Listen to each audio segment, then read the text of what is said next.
할렐루야. 여러분, 심리학 용어 가운데 성경을 배경으로 하는 두 가지의 신드롬이 있습니다. 하나는 무드셀라 신드롬이라는 것이 있고, 두 번째는 바로 가나안 정탐을 다녀온 정탐꾼들이 자기 자신들을 메뚜기라 부르는 것에서 유래하는 메뚜기 신드롬이 있습니다. 무드셀라 신드롬은 과거에만 얽매여 있어서 미래에 대해서 한치 앞을 나가지를 못하고 현재에 좌절이 되어 낙심하면서도 옛날 이야기만을 하는 그러한 사람들의 부류를 바로 무드셀라 신드롬이라고 부릅니다. 특별히 메뚜기 신드롬은 어떤 것이냐 하면, 어떤 일을 두고 무조건적으로 상황과 형편을 나는 할 수 없다, 지금은 끝이다, 절망이라고 그렇게 판단하고 낙심해 버리는 그러한 신드롬을 메뚜기 신드롬이라고 하고 있습니다. 여기에 대해서 필립 얀시라고 하는 분은 무드셀라 신드롬이나 메뚜기 신드롬은 심리학적인 원인을 떠나서 이 두 신드롬은 하나님을 믿지 않거나 그 전능하신 하나님의 능력을 믿지 않는 사람들의 증상이다, 이렇게 이야기하고 있습니다. 우리는 신앙생활을 한다고 하면서도 때로는 신앙인들 중에서도 이 무드셀라 신드롬과 또 메뚜기 신드롬에 빠진 분들을 종종 보게 됩니다. 특히 오늘 이 한국의 경기와 또 여러 가지 삶의 어려움 가운데서 다시 한번 우리의 삶을 점검하고 하나님에 대한 내 신앙을 돌아보는 이러한 시간이 되면 참 좋겠습니다. 여러분, 성경에는 참으로 하나님의 이름이 많이 나옵니다. 그 중에서 제일 먼저 하나님의 이름은 창세기 1장으로부터 무려 성경에 2500여 회 이상이 나오는 엘로힘이라는 하나님의 이름입니다.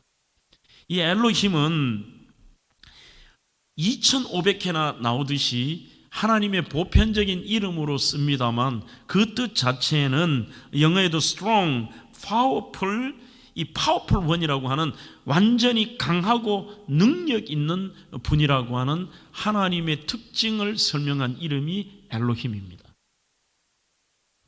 무려 창세기 1장이면 해도 그 한 장에서 엘로힘이라는 하나님 이름이 31번이나 나옵니다. 이제 그 하나님의 이름 창세기를 지나면서 그 능력의 하나님을 우리가 믿고 그분을 신뢰한다는 게 얼마나 중요하냐면, 창세기 1장으로부터 천지 창조의 스토리를 쓰는 것도 있습니다만 하나님이 어떤 분이신가를 우리에게 강력하게 소개하고 있습니다. 바로 그 하나님은 천지 만물을 만드신 능력의 하나님이십니다. 그리고 그분은 인간을 창조하신 하나님이고, 인간에게 오늘 또 복주고 복주마라고 아브라함에게 말씀하신 하나님, 바로 인간에게 복을 주실 수 있는 복의 원천이신 하나님이시기도 합니다. 그 하나님을 안다면 우리의 삶과 신앙의 모습은 아마 많이 달라질 것입니다. 폴 브렌트라고 하는 의사와 저자인 필립 얀시가 공저를 한 나를 지으신 하나님의 놀라운 손길이라고 하는 책이 있습니다. 이 책에 보면 폴 브렌트가 자기가 의사로서 첫 출발을 할 때, 그 공부를 할 때에 처음으로 현미경으로 살아있는 세포를 발견했을 때의 그 감격을 이 책에 소개하고 있습니다. 저는 이 땅의 모든 사람들이 불신일지라도 자신의 각 분야에서 의사이든 아니면 과학자이든 생물학자이든 심지어 철학자이든 간에 그 학문의 깊이를 더하면 더할수록 결국은 하나님을 찾을 수밖에 없고 그 하나님을 만나게 될 것입니다. 이 책에도 폴 브렌트는 그날에 자기가 느꼈던 충격과 감동을 굉장히 강하게 쓰는 있는데 이렇게 말하고 있습니다. 살아있는 한 세포의 존재, 그 신비스러움과 경탄의 감격, 내가 하루 24시간이 부족할 것이다. 9개월 동안 정교한 방법으로 기능을 나누는 그 세포들, 수십억 개의 혈구가 생겨나고 한 세포에서 수백만 개의 간상체와 원추체가 생겨나는데, 오직 한 개의 수정된 난세포에서 무려 10조 개에 이르는 세포가 생성이 되고, 마침내 한 생명이 태어난다. 악이다. 인간이다. 도대체 그 무엇으로 이 생명의 신비를 설명할 수 있다는 말인가? 그러면서 그는 시편 139편 14절에 시편 저자의 그 하나님의 창조하심과 하나님의 능력에 대한 그 찬양을 한 번 더 자기도 고백합니다. 내가 주께 감사하오면 나를 지으심이 심히 기묘하심이라 주께서 하시는 일이 기이함을 내 영혼이 잘 압니다라고 고백합니다. 여기서 감사한다는 말이 원문에는 감격했다는 뜻입니다. 하나님이 하시는 그 신묘막측한 일들, 세포 하나를 가지고서 이 사람이 10조 개에 이르는 세포가 생성이 되고 마침내 한 생명이 태어난다는 것, 어찌 보면 우리가 알지 못하고 우리가 무식해서 그렇지 조금이나마 하나님이 만드신 이 모든 자연 섭리 속에 있는 사람들은 조금만 그 분야에 들어간다면 하나님이 하시고 그분의 전능하심과 그분이 어떤 분이심에 대해서 무릎을 꿇을 수밖에 없는 것입니다. 그렇다면 이 엘로힘의 이름 다음에 성경에서 두 번째로 등장하는 하나님의 이름이 바로 창세기 17장의 오늘 1절 말씀에 하나님이 친히 아브라함에게 찾아오셔서 하신 바로 엘 샤다이라고 하는 이름이십니다. 성경의 두 번째 등장하는 엘 샤다이, 이것을 한글 성경 번역에는 전능한 하나님이라고 되어 있습니다. 그 샤드라고 하는 원래의 히브리 의미 자체는 어머니의 젖가슴이라고 하는 뜻입니다. 두 번째는 한없이 깊고 한없이 높은 그러한 대상을 나타낼 때 쓰는 표현이 샤드라고 하는 말입니다. 하나님의 속성을 잘 보여주시는 말씀입니다. 그 어떤 상황에도 자녀를 품고 먹이고 보호하시는 어머니의 젖가슴과 같은 그러한 의미와 세상의 어떤 것으로 표현할 수 없는 깊고 높고 넓으신 그 하나님의 전능하심, 이것을 한글 성경으로 엘샤다이, 전능하신 하나님으로 쓰고 있습니다. 인생은 전능하신 하나님의 손에 붙들려 살아야 됩니다. 하나님은 절대로 자기의 백성을 외면치를 않으십니다. 아프고 힘들고 지친 삶의 현장에 찾아오시고 하나님의 능력으로 그 문제를 해결하시고 문제를 도와주시는 하나님, 그 어떤 보여지는 환경의 절망 속에서도 상황을 바꾸실 수 있는, 이게 우리의 인간의 상상을 초월하는 하나님의 능력, 그 믿음이 없기 때문에 결국은 메뚜기 신드롬으로 또한 때로는 과거의 이야기만을 하며 인간 이야기만을 하며 살아가고 절망하는 것입니다. 특별히 하나님은 문제있고 좌절과 믿음의 동면 상태에 있는 아브라함에게 오늘 이 본문에 직접 나타나셨습니다. 좀 더 본문으로 깊이 들어가 볼까요? 아브라함은 나이가 들수록 비전과 현실 사이의 차이를 많이 느끼며 살아가고 있었습니다. 이게 4,000년 전 이야기가 아니라 오늘도 어찌 보면 성도 여러분들 가운데서도 그 두 가지의 괴리가 커서 좌절하며 차라리 낙심하고 포기하며 살아가는 성도들도 많다는 것입니다. 지금 비전이 뭐냐? 하나님께서 주신 그의 꿈이고 하나님이 이루시겠다고 하는 그의 비전인데, 너희 자손들이 하늘의 별과 같이 바다의 모래알처럼 그렇게 많다는 것이 그의 비전입니다. 앞으로 나는 하나님께서 약속하셨기에 내 후손들은 하늘의 별과 같이 많을 것이다. 그것이 하나님의 예언임의 비전입니다. 하지만 오늘 이 기현 씨는, 그는 나이가 들어서 아내가 80이 넘고 자신이 90이 넘고, 아내는 여자로서의 생리가 없고 아이를 놓을 수 있는 형편이 아닙니다. 자신도 늙었습니다. 형편이 조금이라도 나아진다면 뭔가 비전에 대한 일말의 꿈을 가지겠습니다만 한 명의 자손도 없습니다. 이때 인간이 하는, 믿음이 연약할 때 나타나는 특징이 성급한 결론을 내립니다. 사례가 하나님의 아기를 안 주시는 것처럼 그러한 섭섭함과 자신의 비전이 이루어지지 못한 모든 탓을 하나님께 합니다. 여러분들 집에 가셔서 16장을 한번 집중해서 읽어보시죠. 섭섭한 마음이 드러납니다. 사람들은 성급한 결론을 내리면 가장 먼저 하나님께 섭섭함을 가지고 그 다음에는 잘못된 생각을 가집니다. 편법을 사용하기 시작합니다. 여기에 대해서 합리적이라고 생각하며 인간적인 생각으로 하나님의 생각을 앞설 때가 있습니다. 맞다. 하나님이 이 얘기하셨을 때 우리가 할 수 있는 것도 있잖아. 꼭 내 몸을 통해서 후손을 주신다는 얘기가 아닐 수도 있잖아. 인간적으로 판단하며 나는 이미 여성으로서 아기를 놓을 수 있는 형편이 아니다. 시바지를 통해서라도 놓자며 여종 하가를 통해서 정말 꿈이 이루어지는 것처럼 보입니다. 오늘 저는 이것을 강조해 봅니다. 힘들 때일수록 하나님의 뜻을 내 마음대로 해석하는 것에 주의하십시오. 그런 경우가 참 많습니다. 분명 하나님의 뜻은 변하지 않습니다. 그 뜻을 우리가 함부로 해석을 하는 거죠. 아, 이게 이렇게 되었겠구나. 에이, 더 이상은 아니야. 혹시 이런 뜻이겠지. 이 방법도 사용하라는 뜻도 아닐까? 편법이 불러온 파국은 너무나도 큽니다. 처음에는 뭔가 자신의 꿈이 이루어지는 것처럼 보입니다. 하갈이 드디어 임신합니다. 아주 건강한 아이를 놓습니다. 문제가 심각합니다. 이미 아이 놓기 전에 잠깐의 기쁨이 있었습니다만 주인 사라가 하갈을 심하게 학대를 합니다. 남편에게 불평을 합니다. 그러자 남편도 너 마음대로 하라고 던져놓습니다. 제가 두란노에서 이 부분을 아주 상세하게 두란노 책에서 썼습니다만 괴롭히자 견디지를 못하고 하갈이 도망을 갑니다. 그 도망을 간 하갈도 실수는 했습니다. 주인을 멸시했습니다. 그러나 하나님은 모두에게 관심이 있습니다. 그렇게 실패하고 실수하고 도망자로서 미래를 알 수 없고 뱃속에 있는 아이를 안고 가는 하갈에게 나타나셔서 하갈아 내가 너와 함께하고 너의 뱃속에 있는 아이도 큰 민족이 될 거라고 또다시 하나님은 비전을 주십니다. 너 주인 이 사라에게 돌아가라고 얘기를 하십니다. 돌아왔습니다. 쉽지가 않습니다. 이것은 오늘날로 얘기하면 가정이 그냥 시끄럽고 골치가 아프고 엉망이 돼버린 겁니다. 하나님의 비전이 그럴까요?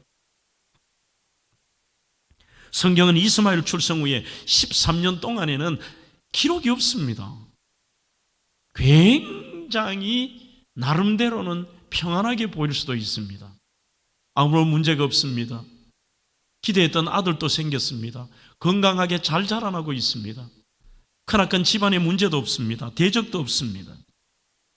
정말 자식 보고 그 아이가 자라나는 상황 속에서 날마다 기쁨으로 웃어가며 지냈을지도 모르겠습니다. 평범함 속에 재산은 늘어나갔습니다. 어려움도 없습니다. 건강상의 문제도 없습니다.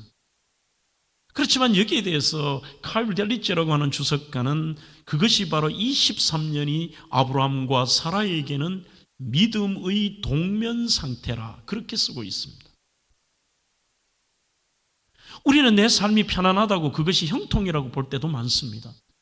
그러나 그것이 하나님의 뜻이 아닌 형통함이라면 때로는 우리의 신앙이 내가 지금 동면 상태라는 생각도 해보아야 합니다. 꿈을 젓고 낭망하고 그저 그렇게 보내던 이러한 아브라함에게 하나님께서 찾아오셨습니다. 17장 1절 아브라함이 99세 때에 여호와께서 아브라함에게 나타나셔서 그에게 이르시되 오늘 설교의 제목처럼 나는 전능한 하나님이라 너는 내 앞에서 행하여 완전하라 그렇게 말씀하고 있습니다. 그에게 나타나신 하나님 자신 당신께서 소개하실 때 하셨던 말씀이 God Almighty 나는 전능하다라는 것을 이름으로 밝히고 있습니다. 그 이유는 무엇일까요? 왜 상황을 바라보느냐? 그 상황 정도에 네가 함몰되었다면 너가 잘못된 해석하고 믿음의 동면 상태를 보내느냐? 너의 그런 상황일지라도 나는 여전히 너와 함께하며 특별히 나는 그것을 뒤집을 수 있고 상황을 역전 정도가 아니라 놀라운 풍성함으로 채워주는 나는 전능한 하나님이라고 하나님 자신을 소개하고 계십니다. 여러분 가장 먼저 본문을 통해 우리가 깨달은 것은 하나님께서 전능하신 하나님께서 찾아오셔서 제일 먼저 이 아브라함에게 요구를 하시는 상황입니다. 하나님 앞에 행하여 완전하라는 것입니다. 내 앞에서 행한다. Walk before me죠. 이게 오늘 설교의 제목이기도 합니다만 내 앞에서 걸어가라는 것입니다. 아브라함아, 동면을 아브라함이 깨어서 하나님을 찾은 게 아닙니다. 안타까워하며 하나님이 찾아오셔서 그를 깨뜨리며 하시는 첫 번째 요구가 아브라함아, 너는 내 앞에서 걸어가거라. 내 앞에서 걸어가거라. 이 말을 뒤집는다면 너는 믿음 생활을 한다고 했지만 내 앞에서 걸어가는 것이 아니라 너의 생각대로 나를 도구로 삼으며 결국은 너의 뜻대로 갔지만 지금부터는 내 앞에서 걸어가거라. 이것은 두 가지의 의미입니다. 하나는 라틴어의 코람데오의 뜻처럼 너는 내 면전에 있다. 내가 너를 보고 있다. 내가 너를 알고 있다. 이것은 감시의 의미가 아닙니다. 너의 아픔도 안다. 너의 문제도 안다. 너의 고통도 안다. 너의 기다림도 안다. 모든 것을 안다. 너는 내 앞에 있다. 이것은 우리가 하나님 앞에 부끄럽지 않게 산다는 의미도 있지만 저는 하나님의 위로라고 생각합니다. 하나님이 우리를 향하신 위로입니다. 매일 우리는 코람데오에 하나님 면전에 있다고 하면 마치 하나님이 나를 감시하기 때문에 내가 그분 앞에 거룩하게 살아야 되고 부끄럽지 않게 살아야 된다 의미도 맞습니다. 하지만 오늘 이 본문의 하나님의 의미는 그것보다는 너는 내 앞에 있다. 내가 너를 알고 있다. 내가 너를 보고 있다는 것입니다. 창세기 29장에 레아의 사건을 보면 그렇습니다. 하나님께서 레아가 사랑받지 못함을 보시고, 이 보시고라고 하는 와야르라는 단어가 강력한 이 사랑의 애정의 단어입니다. 안타깝고 내가 어떻게 도와주지? 저렇게 사랑받지 못하는 레아를 내가 어떻게 할까? 그래서 성경이 이렇게 얘기합니다. 사랑받지 못함을 보시고 하나님께서 그의 태를 여셨다고 되어 있습니다. 오늘 마찬가지입니다. 너는 내 앞에서 행해라. 너는 내 앞에 있는 존재라는 것입니다.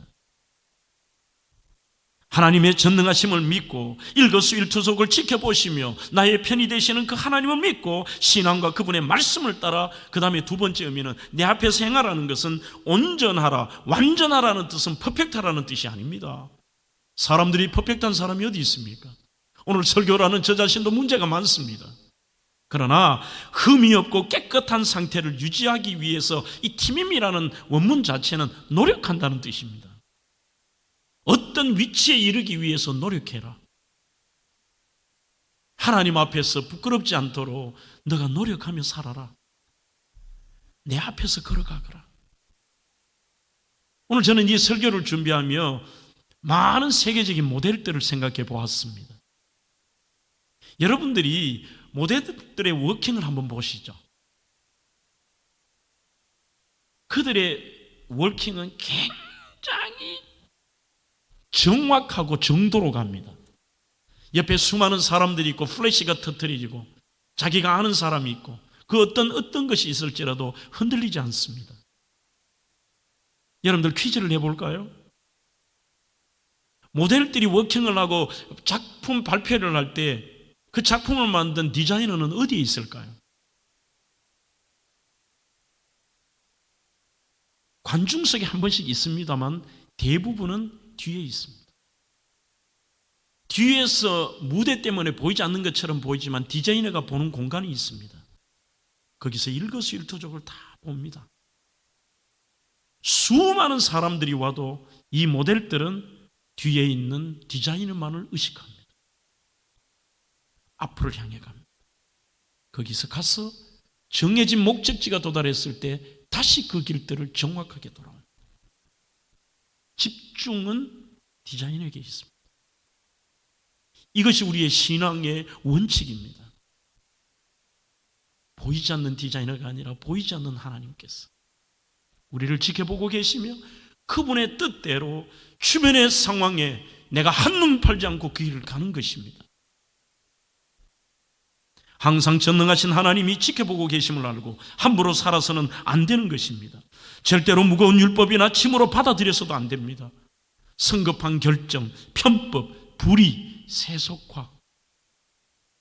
오늘 이것 때문에 그때의 이들이 하나님의 앞에서 걷지 않고 편법에 편법을 썼을 때에 그 아픔과 고통이 4,000년이 지난 지금도 계속되고 있습니다. 블레셋 하마스와의 전쟁, 그 먼 거리에 있는 이란과의 왜 전쟁합니까? 이 쓴뿌리를 쫓아가면 거기에는 바로 이스마엘의 후손과 이삭의 후손들의 싸움이 여전히 계속되고 있습니다. 편법으로 아들을 얻은 아브라함에게 목표한 것 하나는 이루었습니다. 그러나 그 삶의 기쁨과 평강은 없습니다. 하나님은 그에게 이런 요구를 하십니다. 내 앞에서 신앙과 말씀을 따라 살아라. 전능하신 하나님은 모든 것을 보고 알고 계십니다. 그리고 불가능한 것을 가능케 하시고 막힌 것을 여십니다. 세상의 성공과 직업과 직장과 시간과 문화와 가정과 재물과 그 어떤 것들도 오늘 우리는 그분 앞에서 걸어야 됩니다. 책을 하나 소개해 볼까요? 헨리 블랙허버의 하나님의 음성에 응답하는 삶이라는 책에서 제가 참 공감을 하면서 읽었던 한 부분이 있습니다. 사탄의 음성과 하나님의 음성을 구별하는 방법이라고 하는 부분입니다. 아마 여러분들에게도 삶의 신앙생활, 교회 안에서 사회생활 속에서도 도움이 될 것입니다. 사탄의 음성과 하나님의 음성을 구별하는 법, 이것을 구별해야 사탄의 음성을 따라서 이 관중석을 향해 가기도 하고 엉뚱한 길을 가는 것이 아니라 하나님의 음성을 듣고 앞을 향해 걸어갈 수 있을까? 그는 6가지를 이야기합니다. 사탄의 음성의 특징 첫째, 사탄은 거짓말을 합니다. 여러분들의 주변의 사람들과 그 상황들이 그 어떤 것일지라도 거짓말을 하는 것은 하나님의 음성은 아닙니다. 어떤 사람은 얼굴 하나 안 바뀌고 순식간에 둘러대고 거짓말 하잖아요. 그것은 사탄의 음성입니다. 두 번째, 사탄은 죄를 정당화합니다. 두 번째부터 하겠습니다. 사탄은 언제나 지름길을 제시합니다. 빨리 가는 것이죠. 자신들이 보기에는 어마어마한 시간들을 보냈고 무려 하나님이 약속하신 뒤에 25년이 보냈습니다만 하나님의 플레로라고 하는 정해진 시간은 아닙니다. 그렇지만 그것을 자신들이 조급하고 빨리 가는 길을 택하기 위해서 하갈을 택했고 시바지의 방법으로 지름길을 제시했습니다만 그것은 사탄의 음성입니다. 세 번째는 사탄은 죄를 정당화합니다. 우리가 그럴 수밖에 없었잖아. 우리가 안 기다렸나? 내가 다른 방법이 아니라 당시의 문화 속에서는 시바지를 하는 것이 합법적이다. 이 죄를 정당화하는 것이죠. 네 번째, 사탄은 여러 가지 모습으로 이간질과 분열을 시킵니다. 자꾸 사람들을 싸우도록 만들고 이간질을 하고 그리고 분열을 시킵니다. 그리스도는 연합을 시킵니다. 다섯째, 사탄은 교만을 조장합니다만 그리스도인은 겸손합니다. 여섯째, 사탄은 수단과 방법을 가리지 않습니다. 어떤 방법으로든지 목적을 이루면 된다. 성도들에게는 수단도 중요합니다. 오늘 하나님의 자녀로서의 길을 가면서 여러분들의 쓰시는 방법도 중요합니다. 늦더라도 이루지 못하더라도 우리는 수단과 방법을 가려야 합니다.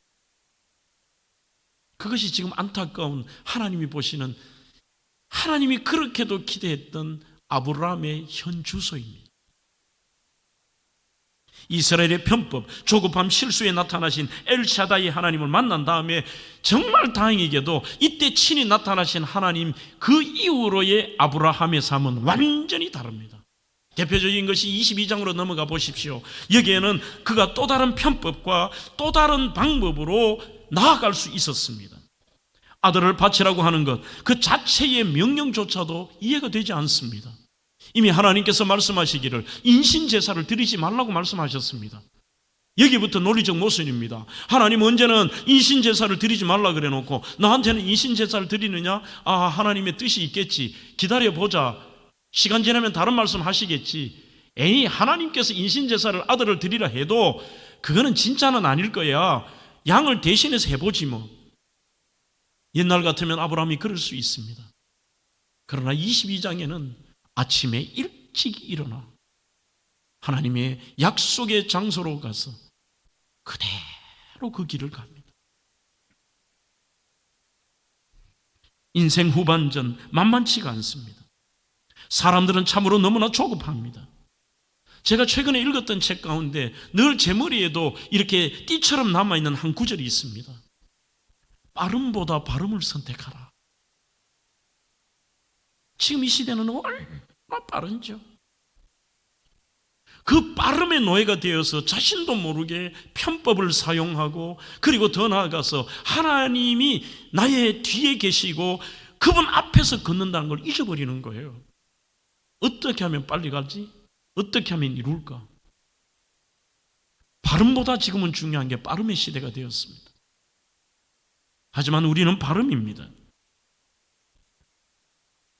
오래전에 조선일보에서 6초의 전쟁이라고 하는 신문 기사를 읽은 적이 있습니다. 광고도 6초라고 하는 짧은 시간 안에 승부가 나야 되는데 그 6초 안에 사람들을 사로잡지 못하면 끝이라는 거죠. 왜 하필 6초일까? 이 기사를 읽으면서 조금 속상하더라고요.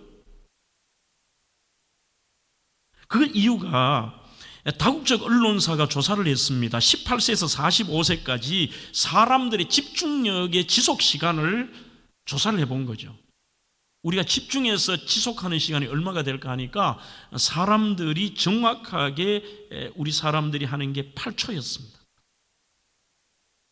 8초 중에서 앞에 1초를 띄고 뒤에는 마무리할 때는 거의 끝이 나기 때문에 1초를 띄니 그 6초 안에서 승부를 보지 않으면 보지 않는다.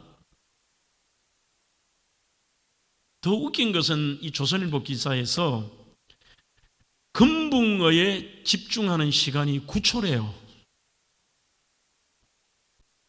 지금 얼마나 사람들이 하나님 보시기에 변질되어 있고 조급한지, 사람들이 정말 어리석고 지혜가 없는 사람에게 꼭 금붕어 같다고 얘기하잖아요. 하지만 정상적이라는 사람이 그 집중하고 기다리는 것이 금붕어 시간보다 1초가 못해요.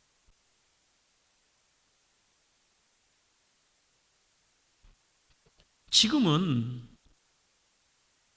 긴 거를 싫어합니다. 설교도 영상으로 과거와는 다릅니다. 안 듣습니다. 조회수를 봐도 알아요. 그래서 요즘은 쇼츠가 대세예요. 깜짝 놀란 것은 우리 군도 집사님 매주일 제 설교를 몇 번씩 듣고 그 쇼츠를 저희 교회가 2개, 3개 만들거든요. 일주일이 지나지 않아서 1000회, 1500개, 2000회 막 들어요. CTS에서 제 쇼츠 하나는 지금도 기록인데 31만 회가 나와요.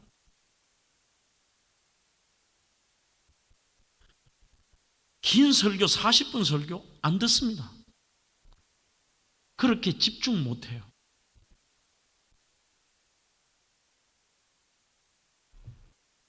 히브리서 6장 14절로 15절에 보시면 이르시되 내가 반드시 너에게 복주고 복주며 너를 번성하게 하고 번성하게 하리라 하셨더니 그가 이같이 오래 참아 약속을 받았느니라. 그렇게 말씀하고 있습니다.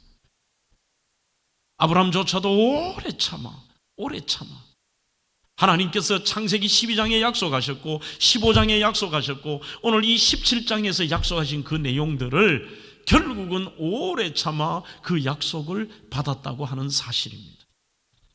두 번째로 전능하신 하나님은 늘 우리를 바른 길로 인도해 주실 뿐만이 아니라 최고의 것으로 주신다고 하는 사실입니다.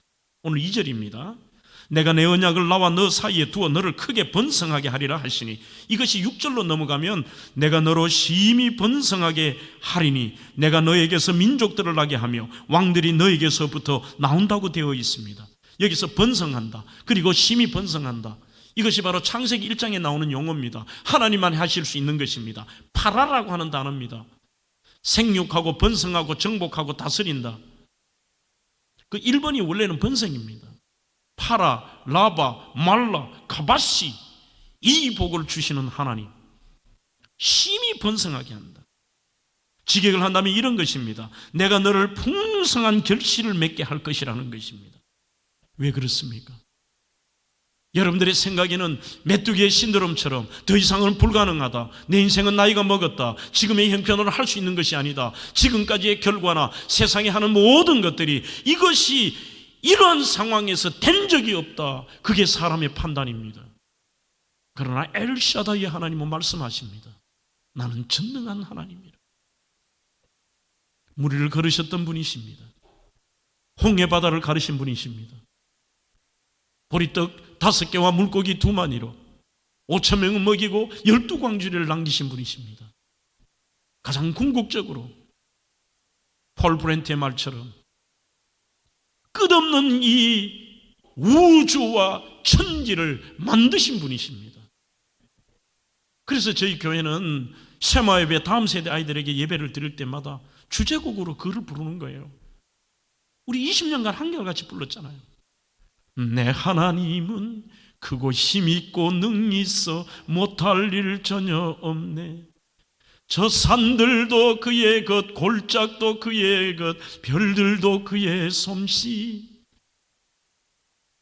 우리 이 지구조차도 하나님 만드신 우주의 먼지보다도 못한 존재인데, 저는 그 찬양을 하는 이유가 있습니다. 우리 아이들이 시간이 들어서 이 아이들이 청소년이 되고 이 아이들이 청년이 되면 될수록 인간이 할 수 없는 일이 너무나도 많다는 것을 느끼고, 이 아이들이 좌절할 때마다 나는 아무것도 할 수 없지만 내가 연약할수록 나를 귀히 여기시는 그 주님, 내 하나님은 크고 능히 있어 못할 일이 없으신 하나님이라. 여러분, 퀴즈 하나를 더 내보고자 합니다. 엘샤다이라는 단어가 구약에만 모두 48번이 나옵니다. 그 중에서 제일 많이 나오는 성경이 어느 성경일까요? 신명기나 시편이나 이런 것으로 생각할 때가 많습니다. 아닙니다. 의외로 욥기입니다. 48번 중에 31번이나 욥기에서 엘샤다이 하나님 이름이 나옵니다. 저는 이렇게 해석하고 싶습니다. 고통과 시련의 책에서 제일 많이 등장하는 하나님 이름이 엘샤다이라면 그것 자체는 성도들이 힘들고 어렵고 고통과 시련 속에 전능하신 하나님이 임재하시고 그분이 우리의 뒤에서 우리를 도우시고 그분의 능력으로 회복시키신다는 것입니다. 완전히 초토화되어 버렸던 욥의 인생이 욥기 42장 12절, 여호와께서 욥의 말년에 욥에게 처음보다 더 복을 주셨다고 되어 있습니다.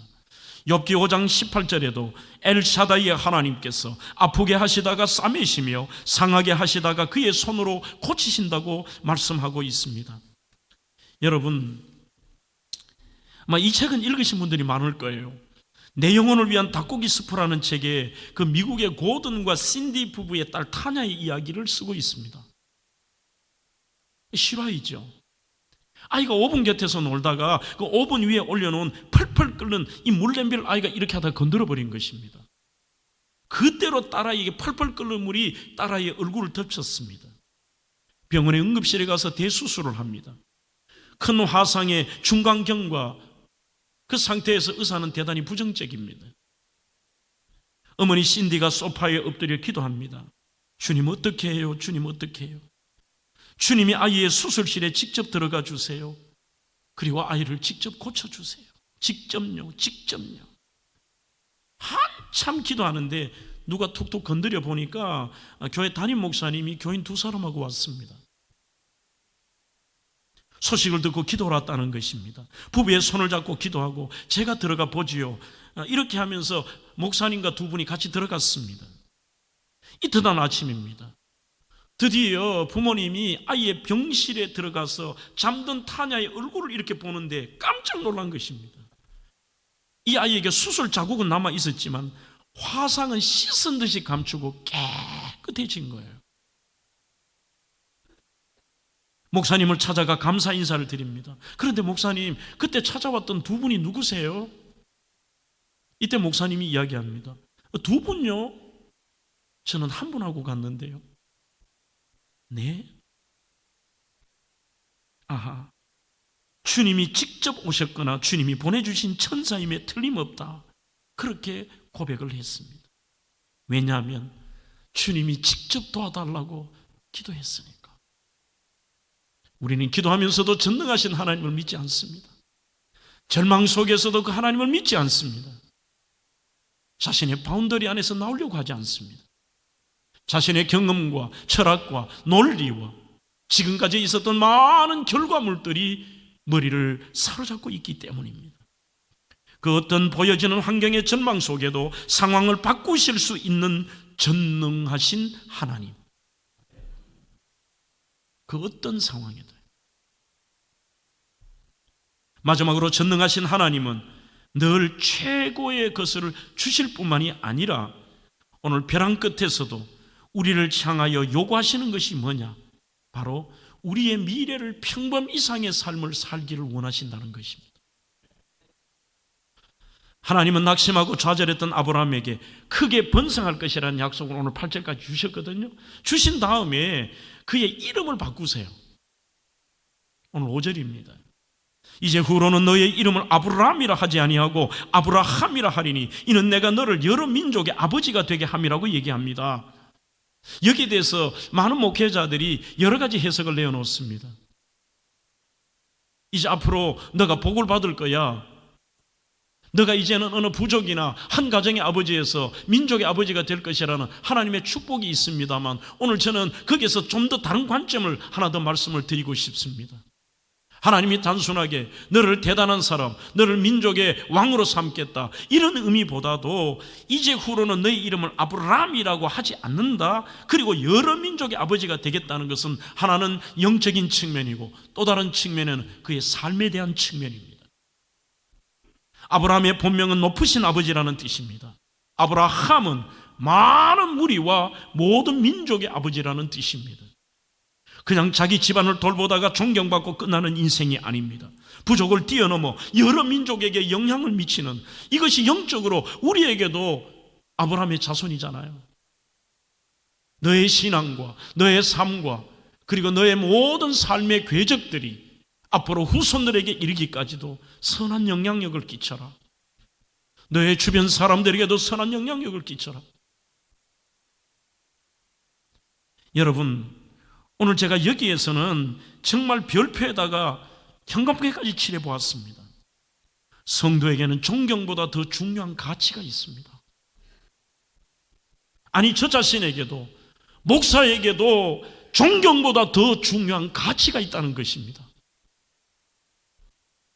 우리에게 그보다 더 중요한 가치는 거룩한 영향력을 미치는 것입니다. 수많은 곳에 이름 알려지고 전 세계에 존경받고 이름이 있는 이게 중요할까요? 여러분들, 나쁘게도 이름 날릴 수도 있습니다.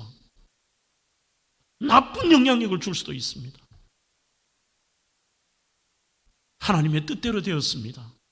그를 믿음의 조상이라고 우리도 부르고 있습니다.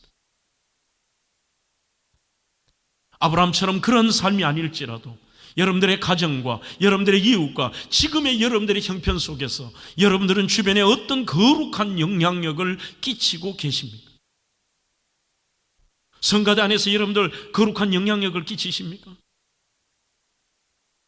장창수 목사가 우리 사랑하는 성도들에게 어떤 거룩한 영향력을 끼치고, 내가 이 시대의 목회자들에게 어떤 거룩한 영향력을 끼치고, 내가 이 시대의 이 지역사회에 내가 어떤 거룩한 영향력을 끼치느냐, 그게 하나님의 바람이십니다. 그냥 하루하루 자신에게 다가오는 문제 해결만 하다 끝날 것이냐, 거룩한 영향력을 끼치며 살 것인가. 사례는 나의 공주라는 뜻입니다. 가정에서 인정받고 남편의 사랑받으며 나의 공주야, 나의 공주야, 무슨 의미가 있는 거예요? 살아야 너도 여러 민족의 어머니가 되거라.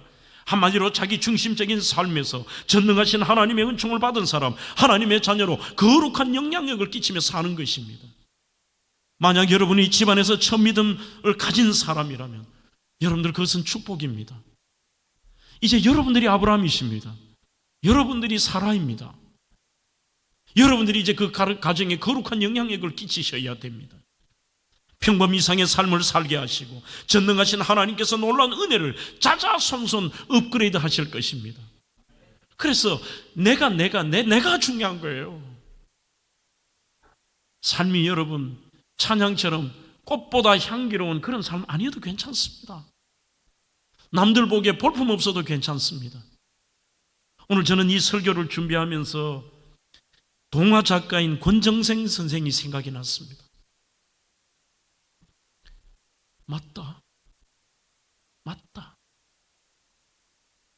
저분은 평생을 외롭게 살았습니다. 한 번도 부유롭게 산 적도 없었습니다. 몸에 16가지의 질병을 평생 안고 살았습니다. 그분이 인생의 후반전에 대부분을 살았던 집입니다. 안동 일직면 조탐리에 있는 교회의 종지기를 하며 저 집에 살면서 몽실언니, 강아지똥 수많은 것들을 동화를 썼고요. 안타깝게도 우리나라 사람은 저기 참 많이 안 가더라고요. 한 번씩 가보면 늘 일본인들이 와 있습니다. 일본인들이 제일 존경하는 작가. 그 이유가 뭘까요?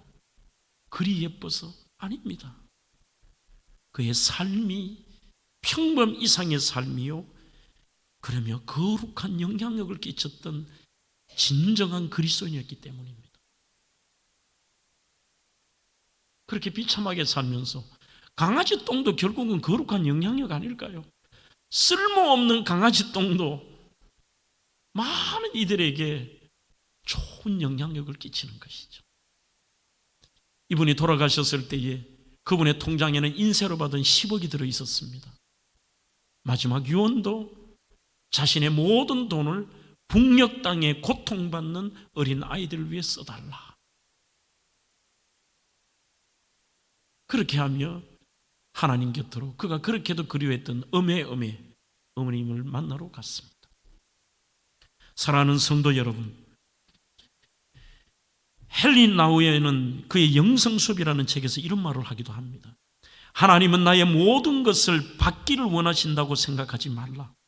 전능하신 하나님께 모든 것을 맡기기를 원하신다. 그 하나님은 엘샤다이, 전능하신 하나님이십니다. 나는 엘샤다이 전능한 너의 하나님이야. 나에게 맡겨라. 그리고 너는 내 앞에서 걸어가라.